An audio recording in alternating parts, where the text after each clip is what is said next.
केंद्र सरकार के द्वारा जो नीति आयोग की बैठक बुलाई गई, नीति आयोग की इस बार की बैठक बहुत ही महत्वपूर्ण है और जिस तरह से पूरे देश के अंदर विकसित भारत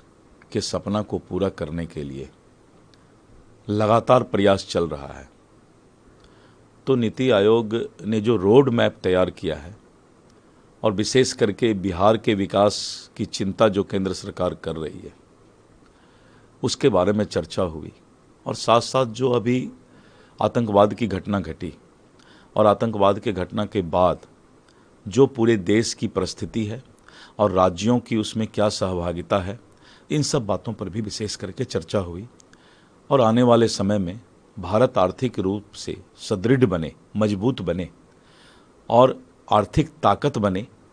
नीति आयोग इसका रोड मैप सभी राज्यों के मुख्यमंत्री से और सरकार से साझा करने का काम किया। पीएम ने जिससे one state one global destination और जिस तरीके से कम हर एक राज्य में एक पर्यटन स्थल डेवलप करने की जो बात कही है। देखिए, ये शुरू से ही प्रधानमंत्री जी का लगातार पहले टर्म से ही पर्यटन को बढ़ावा देने के लिए लगातार प्रयास चल रहा है और प्रत्येक स्टेट में अगर पर्यटन का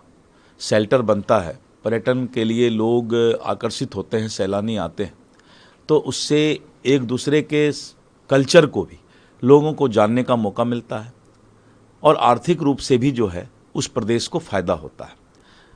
तो एक भारत श्रेष्ठ भारत का जो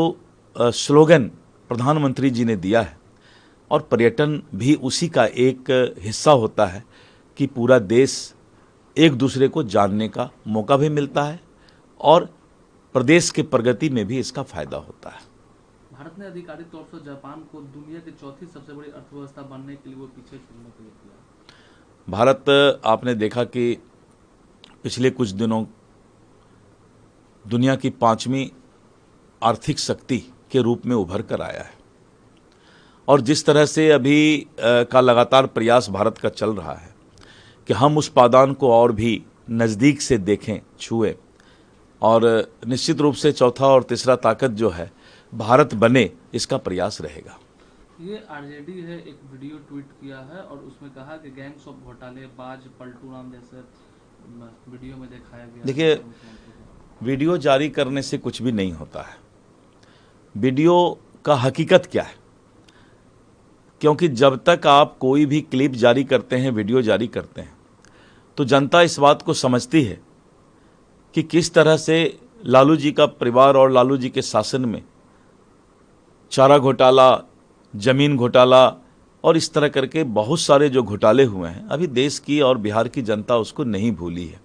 इसलिए उसके ऊपर चादर बिछाने का काम इस तरह के वीडियो डाल करके